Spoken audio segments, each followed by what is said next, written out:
يا من له ستر علي جميل، هل لي إليك إذا اعتذرت قبول؟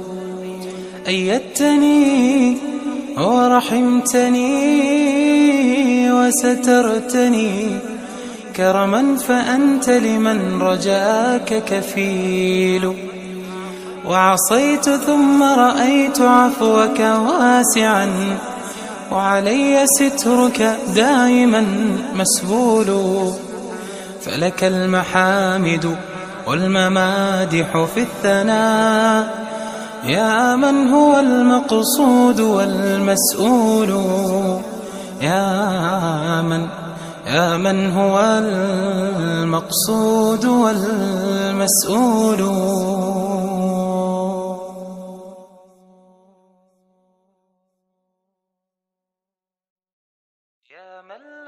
يا من له ستر علي جميل، هل لي إليك إذا اعتذرت قبول؟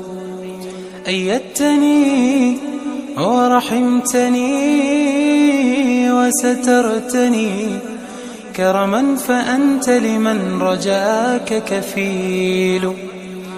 وعصيت ثم رأيت عفوك واسعا، وعلي سترك دائما مسبول. فلك المحامد والممادح في الثناء، يا من هو المقصود والمسؤول. يا من